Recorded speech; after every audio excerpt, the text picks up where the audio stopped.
Hey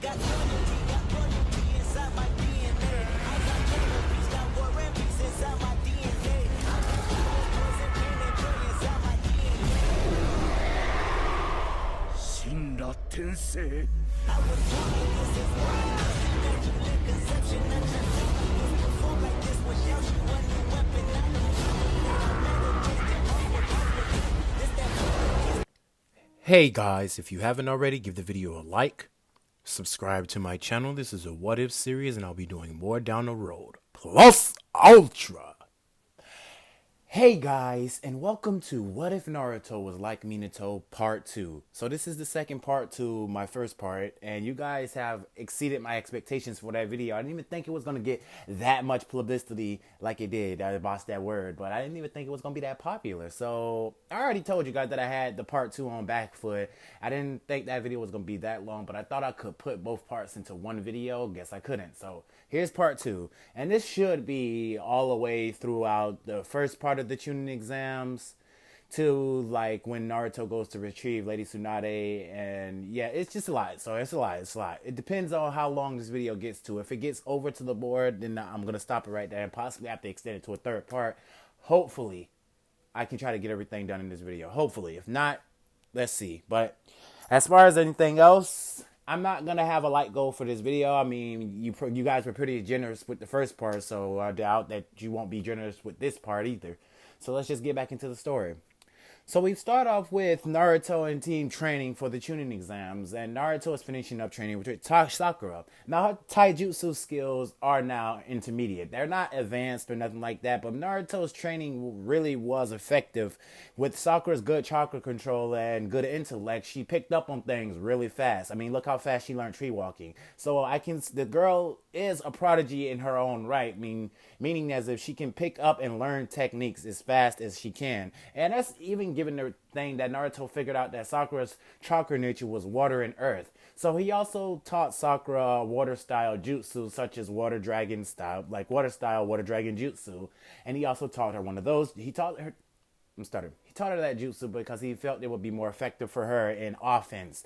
And for defense, he also taught Sakura to basically harness a genjutsu more similar to herself. And what, like, say for example, like flower petals or something like that. You could have a genjutsu that has flower petals floating around the opponent and it just cuts them simultaneously, sort of like Byakuya Yakutsuki's Zenbon Sakura. That's something related to that. I don't know. Every time I think of Sakura, I always think of Byakuya Yakutsuki's Bankai with the flower petals, pink flower petals flying everywhere. I don't know why, but don't quote me on that. Anyway, so he teaches Sakura genjutsu like that, and she's been practicing that for the past like 2 weeks. Now, on the day of the Chunin exam, the team makes their way to the test site is. And they get past the whole genjutsu barrier thing easily without it even no contest. Now, during the time the team gets in there, they're getting challenged by this green jumpsuit wearing bushy brow kid. And he yells out, "Naruto, I want to fight you now." And Naruto basically looks at him and says, "Wait, you want to fight me? Why? I mean, we haven't even got all throughout the Chunin exams yet, so why would you want to fight me? And besides, I'm not even on your level." And Rock Lee would be like, "What? As far as I can say, you're all getting and I'm a tuning. Don't you think that's a little backwards?" And even Rock Lee said, "Some getting can be prosperous in their training. Don't let your title give you a big head." And Naruto just said, "I'm not letting my title give me a big head." And a flash of speed, Naruto would be right behind Rock Lee with a kunai to his neck. It's just facts. That's all it is. I don't state lies. I state the truth. You're not on my level. If I wanted to, I could end this fight in a matter of a second. And this is where Rock Lee would have a cold sweat going down his neck. He would swing a kick towards Naruto, to which Naruto disappeared. He's not even using his flying Raijin. This is just Naruto's base body flickering speed. Now, Sasuke and Sakura is not too amazed by this because they know what Naruto can do and they've seen it. They've seen how fast Naruto is. And even Rock Lee was scared at this because Naruto appeared right back with his team, and then he told his team, "Well, let's continue." Rock Lee was dumbfounded at this, but a little anger, like a tick, like a You know that like migraine tick that you get in anime? He had that in his head. Like he was like sort of pissed off that Naruto's acting so damn calm and so cocky at the same time. So Rock Lee then tells Naruto that if he and him, well, if they ever get a chance to go against each other in the tuning exams, he's gonna go all out against Naruto with everything he's got. And Naruto just smiles at Rock Lee, saying, "I look forward to it." Now the team will get back into the classroom, which is led by Ikubi, and he gives nine questions. And those 9 questions is to see how well everyone can gather information without getting caught, sort of like cheating.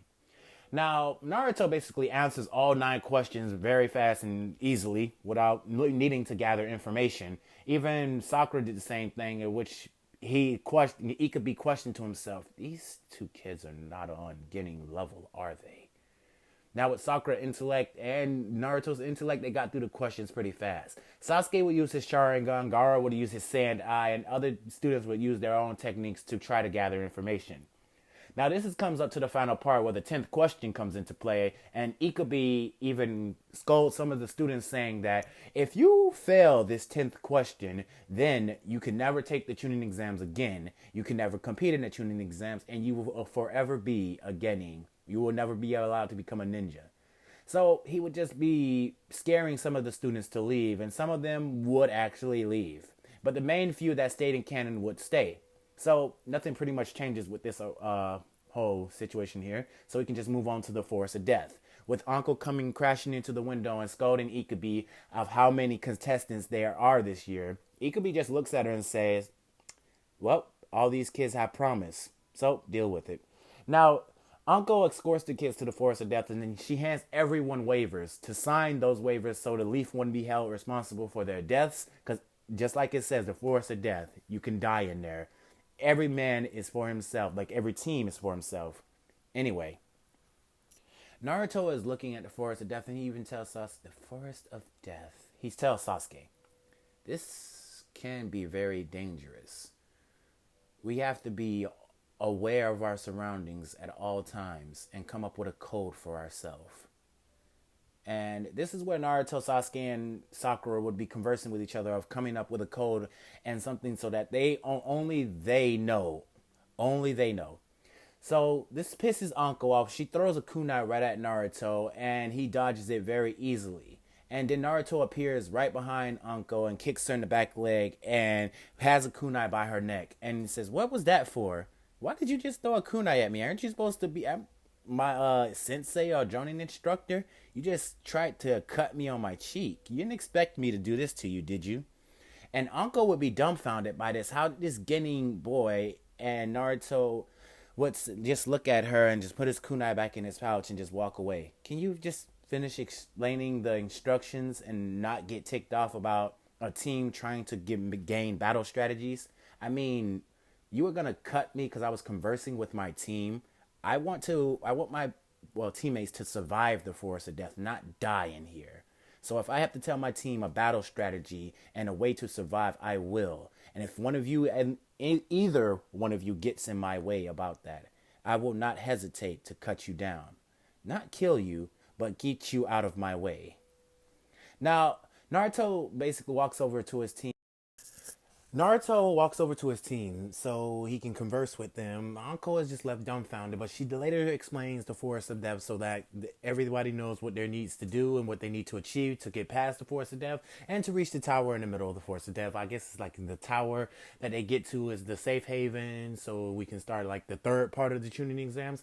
So every team just heads into the Forest of Death, and Naruto just, when him and Sakura and Sasuke are running near each other, Naruto jumps up into the air, and he grabs all his kunai out of his pouch and just starts slinging them across the forest.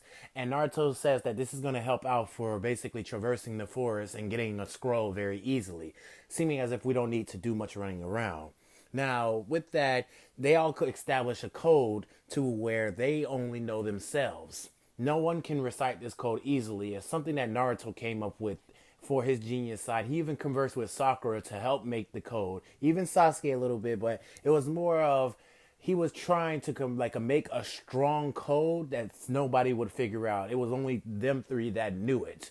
So I don't know how Orochimaru knew that shit. And Sasuke good planning that because the way Naruto was, he knew that.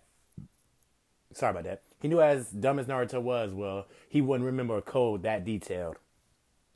Now as they're traversing through the forest of death, Naruto makes quick work of a few ninjas and everything. And they managed to, Sakura, Sasuke, and Naruto, they all managed to get their scrolls really easily. So now they're just heading to the tower and trying to get out of the forest of death.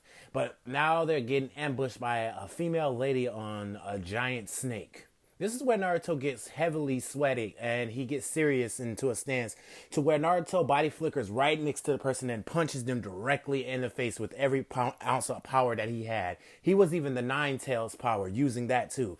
So Naruto is extremely serious and he lands right next to Sakura and Sasuke. And Sasuke asks Naruto, Naruto, what happened? Why did you just hit him like that? Naruto says, you two need to be on guard. That's one of the legendary Sannin, Orochimaru. What is he doing here? Orochimaru would be shocked, but more so impressed that Naruto seen through his disguise. So you know who I am, brat. Yes, I know who you are, and I don't know what your intentions are. Wait, are you after something here? Wait, you're a sicko. You like to do experiments on people. I wonder, I can't pinpoint what you're after, but I know it's not good. That's why I'm going to stop you right here. And Orochimaru just laughs at this, saying that you really think that you have enough strength to beat me. Orochimaru licks his lips and looks at Naruto. And Naruto just gives him a disgusted face and says, ew, gross. So Naruto looks back at Sakura and Sasuke and he tells them to get ready to fight. Orochimaru charges at them and the three getting prepared to fight him. As all of them are using their tools, their kunai, Naruto is teleporting all around the area, like basically objectifying Orochimaru's viewpoint of him. Basically okay, put it like this. So when Naruto's in one spot, he moves to another spot, basically giving Orochimaru no time to basically pinpoint where Naruto's going to land next. He's just that fast. And it's not even like he's using just the flying Raijin. He's also using his own natural body speed that he worked on too, such as body flicker. Now, with Sakura and Sasuke being more stronger than they were in their canon counterpart, they would be heavily helping out in this battle. Now, Orochimaru would have the tides on his back right now, defending against three of them, but he would make it. He would basically be getting serious too, unleashing like multiple jutsus against them. Now, this is where Naruto, the battle is getting heavily. Naruto, Sasuke, and Sakura. Well, not so much Naruto since Orochimaru hasn't ever been able to touch the boy. Him and Sasuke, well, Orochimaru and Sasuke has gotten into a fist fight with each other. And even Sakura and Orochimaru has gotten into a fist fight with each other. Sakura has shown more of a keen, sturdy, like Lady Tsunade type attitude. She's not more following behind Sasuke anymore. It's like those feelings of being a fangirl has diminished, if you get what I mean. So it's like they are it's like an actual team is fighting against him and they're so coordinated with each other because that's how Naruto wanted it. Now, for this, Naruto says, Sakura and Sasuke, get out of the way. Naruto throws a kunai at Orochimaru, which Orochimaru will dodge. And he would say, wow, your aim is off, boy. That kunai missed me by a huge margin. And Naruto would say, I wasn't aiming for you. Then all of a sudden, Orochimaru's eyes was widened as he looked above him and Naruto was right there. Two shadow clones with a Rasengan in their hand and hit Orochimaru directly in the face, sending him directly into the ground, causing a big explosion and a whole bunch, like a huge dust cloud. Now, Naruto says, this is a diversion. We need to get out of here now. Naruto, Sakura, and Sasuke, they both haul ass to the tower, and they get there fast, with Naruto not wasting any time, using what he did as a distraction and a diversion. He knew he couldn't beat Orochimaru, at least not of yet.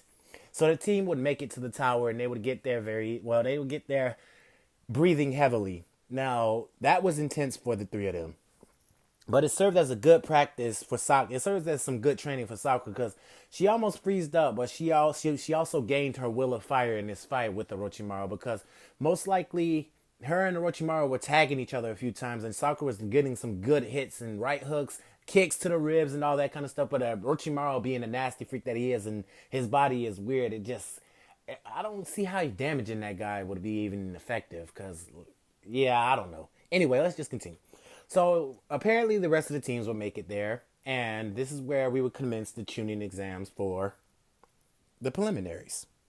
Now the battles would go as follows. Now I'm going to go through these battles because these two, Team 7 is a stronger version of their canon counterpart.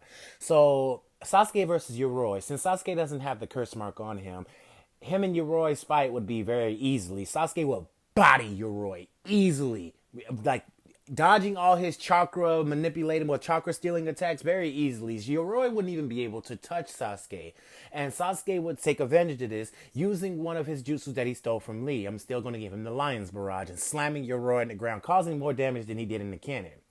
Now, Sakura versus Ino would go very different, with Sakura having the upper hand in this fight due to her training in taijutsu. Since her taijutsu skills is more above what she was in the canon, she's giving Ino a run for her money. Ino would do the mind transfer jutsu a little like a bit sooner. I'm sorry, I stuttered there. She would do it a way bit sooner, and it still would came out the same way it did in canon, with her getting pushed out of Sakura's consciousness, with inner Sakura basically kicking her out. Now, Sakura would end the fight with a huge kick to the stomach and then an uppercut to the jaw, sending Ino tumbling on the ground. Now, Ino would be knocked out cold and Sakura would be declared the victor of the match. Now, from that, we have Tamari versus Tenten, which Naruto really looked forward to seeing. Tamari was showing some impressive skills, and I mean, not impressive skills. He just admires the girl's looks. So he looks at her, he wants to see what she's capable of, and she beats Tenten easily. And Naruto even said that that match was one-sided, as Tenten really didn't have anything going for her in that match. I mean, that big fan that Naruto seen Tamari carrying, I knew that was basically helping her for long distance. I mean, I wonder what else she can do with that. Naruto's interest is peaked with Tamari, but he also feels bad for Tenten because the way she got beat, it was like Tamari had barely lifted a finger. She didn't even have to try to beat Tenten. And she even looks back at Naruto to see if he's watching her, which he is, and she blushes at that. And she then walks back to the stands. Now, the next battle was Naruto versus Kiba. Now, Naruto walks out there with his hands behind his head, and he even looks at Kiba and says, "Hey, Kiba, have you gotten any stronger?" Kiba would say, "Yeah, I've gotten a whole lot stronger, and I can be prepared to see my new attack. I've been saving it just for you, Naruto." Naruto smiles at this because him and Kiba, they've been friends since they were kids. Him, Kiba, Choji, and Shikamaru have all been friends since they were kids. Those are the only three that never shunned him out, that never closed him out, that never called him a demon or nothing like that, never gave him bad looks. So he always held those three close to his heart. So they would get to the stand, they would get to the train, well, the field, well, the area, and the practice would announce the match. This is where Akamaru would transform into his whole, well, it's named transformation, well, Kiba. They both would do a shadow clone, and two Kibas would be on the field. Now, this is where a third transformation, I get it, it was 3 heads, I think it was 2 heads. Remember that time where Kiba had fought Sakan and Ukan, and he used that big old wolf transformation to do a whole huge thing over thing? Well, as Naruto and Kiba's fight is commencing, they're going into a hand-to-hand combat with each other. Naruto is dodging each and everything over thing that Kiba is throwing at him, and he even tells Kiba, "Come on, you got to be more predictable than that. I'm sensing every move that you make. Your thing over thing is not going to be able to hit me." And Naruto even said, "I'm giving you a handicap." What? Don't hold back. If you're going to fight me, you got to do it at full power. I don't want you to hold anything back. I don't want any handicaps, Naruto. And Naruto would say, "Okay, I guess I was wrong there. I'm sorry about that." Naruto grabs his kunai out of his pouch and just flings them all across the tournament area. Now, Naruto says, "Remember, you asked for this." Now, Naruto basically gets into a stance, and all of a sudden he teleports right behind Kiba and Akamaru. He kicks Kiba in the back and like back fists Akamaru directly in the face, sending him tumbling, like crashing into the wall. And then a poof would happen, and he would be back into his dog-like state. This is where, well, Kiba would say, "It's no use." Naruto would say, "What do you mean?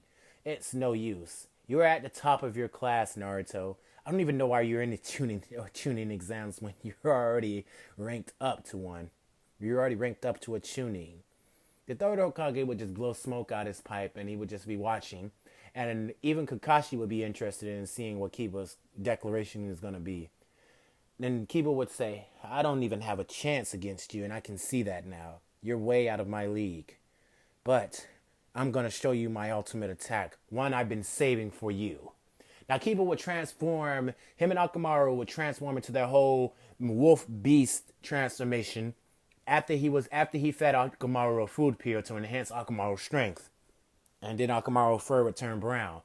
Now, this is where Naruto would look at this and he would say, all right, then I will show you my ultimate attack. Naruto would just put his hand out and the air would start swirling in his hand and Naruto would create a Rasengan. And the both of them would just be looking at each other. Well, the big wolf and Naruto would be looking at each other. And then Kiba would do a huge fang over fang and Naruto would do his biggest Rasengan. Imagine Naruto, say for example, enhances the Rasengan, making it bigger like a giant Rasengan. So all he did was just expand it and make it bigger. Just like the giant Rasengan. So Naruto smacks the Fang over Fang with the Rasengan, sending Kiba and Akamaru basically derotating their Fang over Fang, and then spiraling them into a wall, knocking them out cold. Yes, the Rasengan negated the Fang over Fang easily. Now Naruto looks at this and he then picks up Akamaru and Kiba and then he tells the proctor to call the match. I'm going to take these two to the infirmary. Now Naruto smiles at Kiba and says, that was a pretty impressive attack. I like that. It was something you came up with, wasn't it, Kiba? Well, you still got a lot of training to do, but I see how very effective that attack can be if you hone it and make it stronger. Kiba would smile at this since that he can't move a muscle in his body, but he's saying, you strong bastard.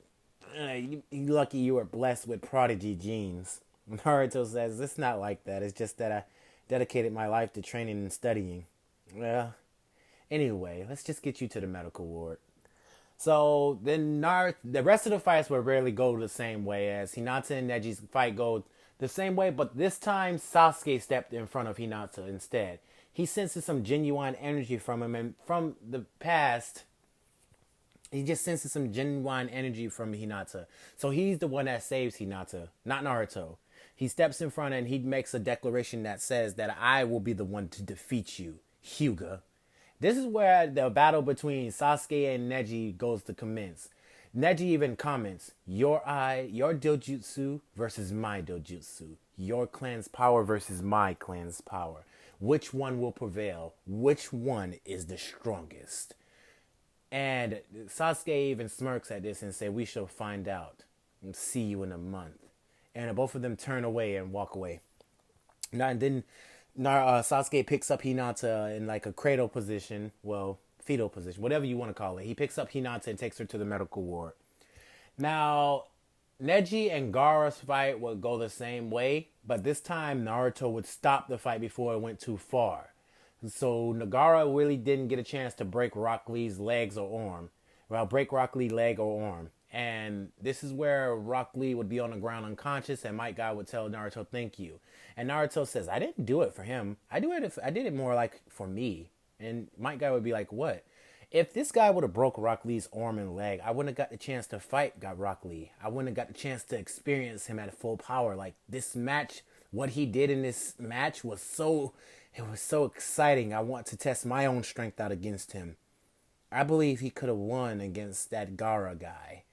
But being a Jinchuriki is very stressful to go against.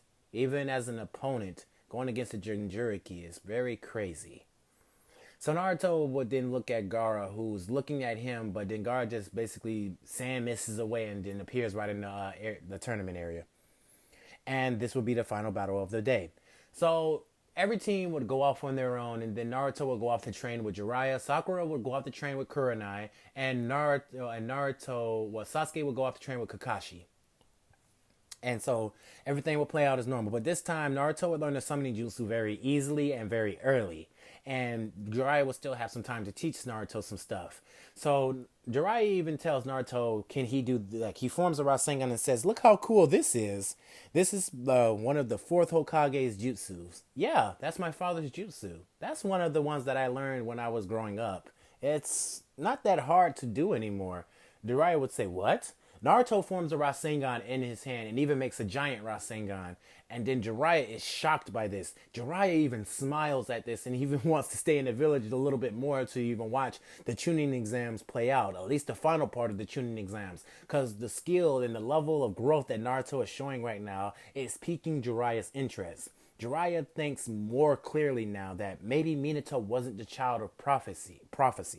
Maybe his son is, because the level of growth that Naruto is showing right now is exciting and it's unbelievable at this point. Even the third Hokage is said, and he said something about it. Now, Jiraiya would didn't start teaching Naruto since when, like his chakra nature and stuff. And Naruto says, well, I got that stuff down too. Well, this is what I'm gonna show you. I bet you don't got this down. Have you ever tried adding your chakra nature to your Rasengan? Naruto didn't think of it like that. Well, basically, we got a month to do so. So yeah, let's just see something. So Naruto and Jiraiya would be practicing this for like a month straight. Even their nine tails would help Naruto out time and time again. And Jiraiya would even tell Naruto the trick with using the shadow clones to help out progress the training even further. So Naruto was summoning about 200 to 300 shadow clones, all training in the same right, doing the same thing with the Rasengan, trying to add his chakra nature to it. It would be hard. It would be hard, but Naruto's potential is like Minato's and his, and plus that Uzumaki traits and Kushina. So Naruto has a good amount of potential. So yes, that part. So by the time the month ends, Naruto would have had the Rasen Shuriken in his arsenal. Is he going to use it in a battle of the Chunin exams? Maybe, maybe not. Let's see. And for some of you, I know y'all want him to use that OP ass move, but that is one OP ass attack. Do you really think he should use something like that in the tuning exams? No, no. Cause think about it. Naruto busts out a Rasen Shuriken in the tuning exams, depending on which opponent he's going against. It could be Gaara or Neji or either one of them. Do you not know how strong of an attack that is and how devastating an attack that would be? Think about it when he hit, what's the name? Kakazu or whatever you call that, like slimy character who has 1,000 hearts. I think that's his name, Kakazu or something like that. But he hit that guy with the Rasen Shuriken and it made this big ass explosion. Big ass explosion. So yeah, I don't think that's a safe jutsu. Even Jiraiya would tell Naruto not to use this jutsu in the Chunin exams. He's still going to be there to watch Naruto's growth, but he urges Naruto to not use something that strong in the Chunin exams. And he dubs Naruto's wind style Rasen Shuriken as an S-class jutsu.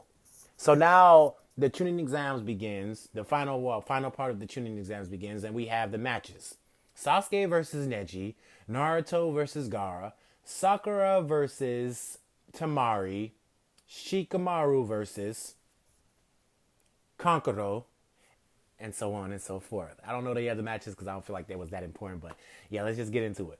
So Naruto versus Gaara would go first. Now Naruto would be fast, really fast. Like, so as soon as the match starts, Gaara would make sure that Naruto doesn't have any of his kunais in the area because he basically makes sure that they are all gone away. Naruto basically tells him that you can throw all of my kunai out this like sand area if you want to, but the thing is, I don't need those to basically get to you. If I want to get to you, Naruto disappeared from where he was and was right behind Gaara and touched him directly on his shoulder and punched Gaara across the field into a wall. This is where Naruto says, I can get to you. Now that I've touched you, I've marked you. Do you think I needed the kunai just to teleport across the area? That's just to make it more traverseful. Or is that even a word? If that's even a word. Basically, he's saying it's just make it more. Basically, I can move around more. I can make myself not a target if I wanted to.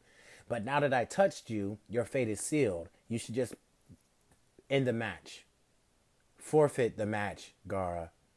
And Gaara would even get angrier and angrier, and then he would just start shooting sand out at Naruto, to which Naruto would be dodging, evading, and then he would be right back where Gaara was. He said this to Gaara: your sand is not fast enough to keep up with me.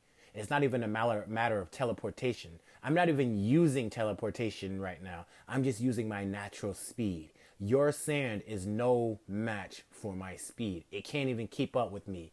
As he punched Gaara in the face, kneed Gaara in the stomach, and kicked Gaara directly in his groin. Gaara would fall on the ground, clutching his nuts hard, like, and then coughing up spit. This is where Gaara would look at Naruto with an angry scowl, and Naruto would just be backed away from him, and he would say, I told you, forfeit the match. You cannot win against me.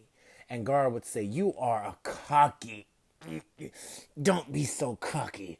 I haven't showed you everything that I can do yet. Naruto would say, am I coming off as cocky? I'm not trying to be. I'm just stating the facts. I mean, my speed is above your sin. Your sin hasn't been able to touch me yet.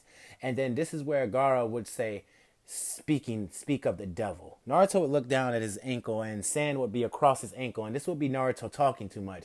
Then Gaara would grab Naruto and start slinging him across the area, crashing him against the wall, slamming him against the ground, slamming him against like every counter to like just throwing Naruto all over the area. And then Naruto would have been, well, the final phase was with Naruto landing on the ground hard with a plume of smoke. Naruto would get out of this and just cough and say, I guess I let my guard down. I didn't have enough time to even do a substitution jutsu. And this is where the smoke would clear, and then Naruto would see a huge, like a sphere in like where Gaara was standing. Naruto would be confused by this, and he would just be looking around saying, is he inside there? Naruto would then rush up to it trying to break the thing, but then he would feel these spikes coming out of the sand and then protruding. So Naruto would then stop right there, like in the same position that Sasuke was with the spikes, and one of them would cut Naruto across the cheek. This is where Naruto would back away from that, and Naruto would say, I have an idea. So if I create it small, maybe it will work. So Naruto basically just lifts up his hand and he just starts, the Rasengan starts to create in his hand, but then it starts to create blades. These white blades starts to form around the Rasengan.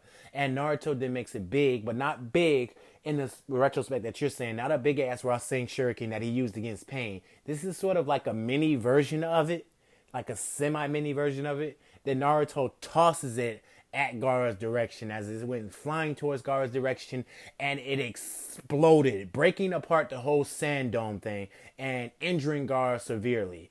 Now, Gaara would feel blood protruding from his shoulder, and Gaara would be on the ground screaming in pain, but mostly he would be screaming out blood. He would be screaming out this agonizing, like just agonizing word, blood, over and over again. And then he would look at Naruto as Temari and Kankuro are trying to stop Gaara from proceeding to go against Naruto because they feel that his seal is breaking. So they need to get him out of here now. So, but before they could even lift Gaara up and try to take him, Naruto would be right there with flames on all 5 of his fingers. And he would say, 5-prong seal. And hit Gaara directly in the stomach, knocking the boy out cold. And this is where Naruto would seal all that malicious chakra away. Now, Temari and Kankuro would be on the field, and this is where Naruto would say, return back to the stands now.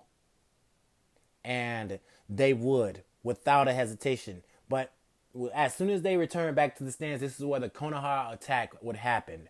Naruto would get Gaara to the medical ward and lay him down on the bed, and then he would go back to where the whole attack on Konoha happened. So now we can establish something that we just basically avoided.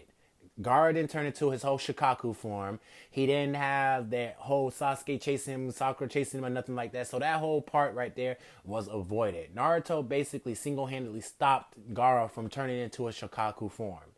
So now they have more attention on what's going on in the village. So as Naruto gets back, he sees that the third Hokage is getting ready to fight this like Orochimaru. And before the Sound 4 could even basically even form the whole prison thing, Naruto would have basically been on top of Jirobo with the Rasengan in his hand, crashing into Jirobo hard. Now, Jirobo would have been sent through the building into the ground, basically dead, without hesitation. Naruto would have then went on to kill each and every one of the Sound 4.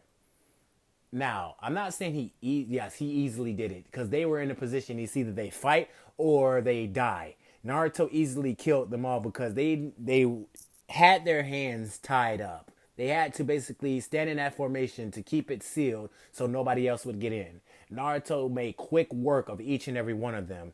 And you can go as far as to say that each one of them had their own skills or something like that. Or you can even go down this scenario and say this. So Naruto came there, right? And he attacked each and every one of them to the point to where they weren't...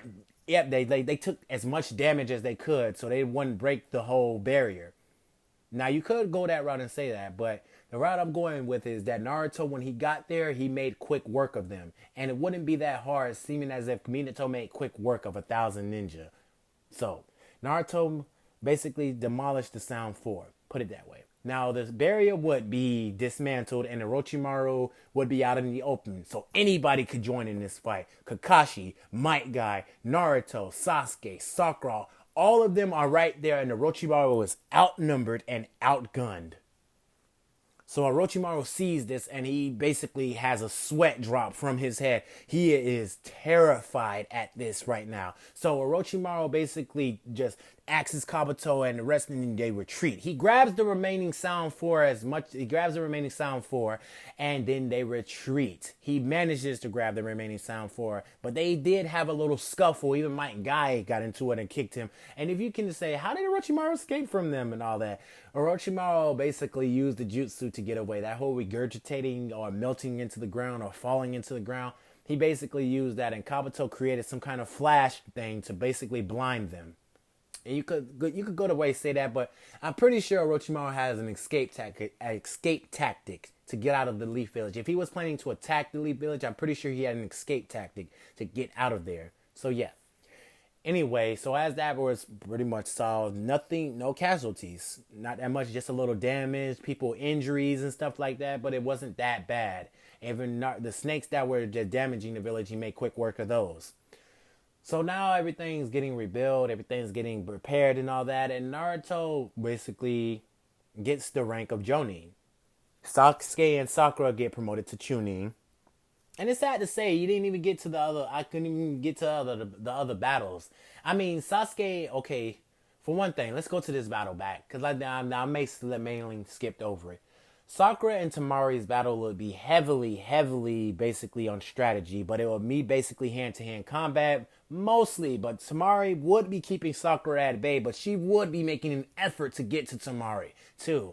Like some of the wind style stuff that Tamari was using, it was giving Sakura a run for her money, but Sakura would push through it and get right to Tamari. So the both of them would be in a huge scuffle with each other, and they would come out battle damaged as hell. Like Sakura had some stuff up her sleeve that she could use against Tamari, and Tamari had some stuff up her sleeve that she could use against Sakura. But this was the most entertaining battle thus far.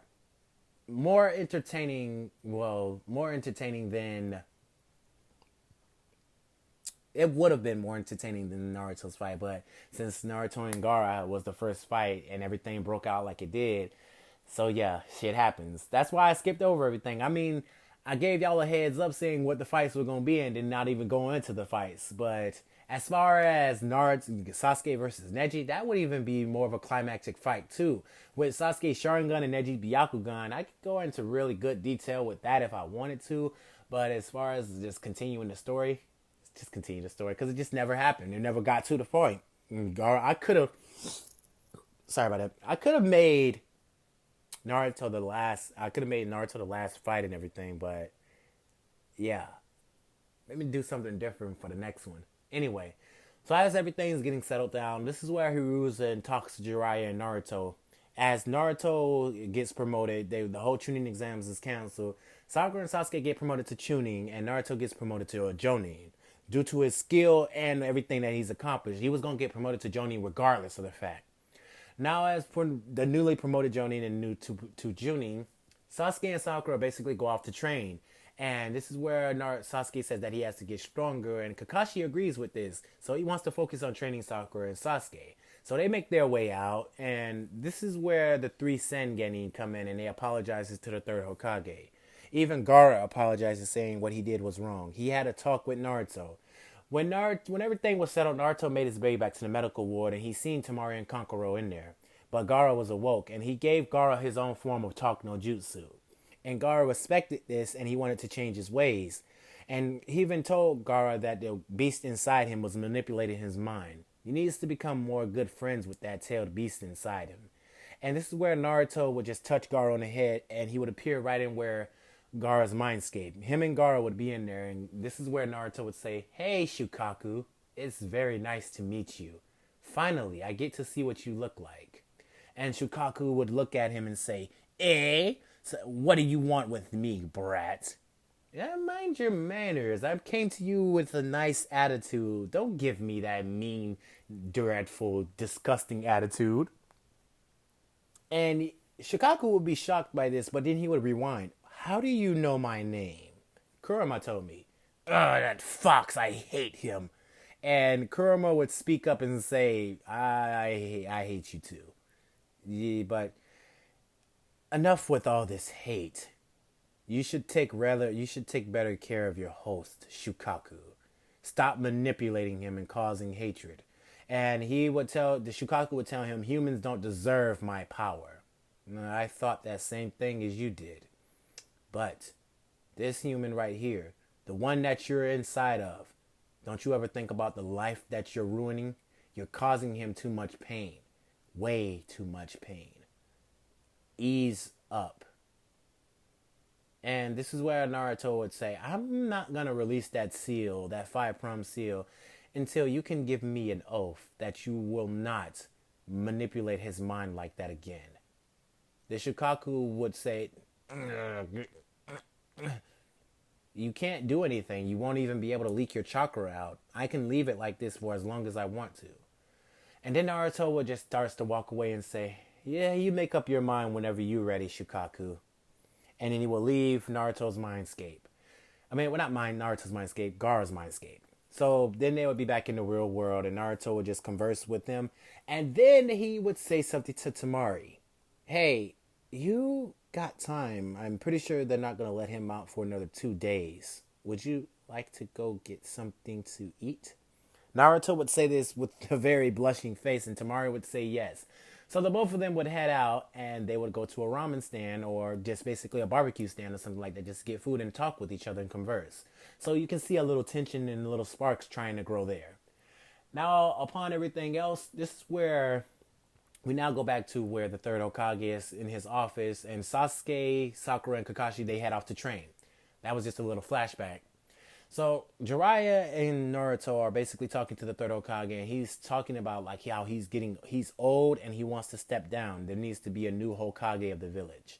Jiraiya suggests the fifth Hokage and that he's not going to do it because his spy work is too important right now. So then the third Hokage would say, do you even know where she is? And Naruto would say, yeah. I kind of know where she is. Most likely she likes to gamble or she likes to drink. So she might be in a bar somewhere. And I'm pretty sure Jiraiya has kept tabs on her. And Naruto, the third Hokage would just be out like baffled about this because Naruto, he's still trying to get used to the level of Naruto's genius right now. So as they're walking to basically go retrieve Lady Tsunade, Naruto happens to stop. They stop by a hotel just to rest up for a little bit because there's nothing that Jiraiya can teach Naruto this time around. He wants to teach Naruto Sage Mode, but as far as having time to learn Sage Mode, yeah, it's going to take some time to do that. So as Naruto sitting in his hotel room, put it that way. I don't know why it took me so long to say that. He's sitting in his hotel room, and then as Naruto is basically, he goes to go to the door because he heard a knock, but he feels two malicious energies behind his door. But Naruto still goes to open it because it just feels familiar to him. But he sees two people in cloaks. Hi, Naruto. Come with me. And that's where I'm going to end this part off for you guys. Let me know in the comments what you thought. Let me know in the comments what you thought about how I did this episode and everything, that the direction I went in. Let me know in the comments what you think about it and all that kind of stuff, because it's getting interesting. It's getting very interesting going down this route. And I've been wanting to do this for a while, but hey. So I'm not sending a like go for this. You got it. Be generous anyway, and I'm releasing more parts in the near future. Anyway, without any further ado, you guys have a good day, a good night, and plus ultra. Good night.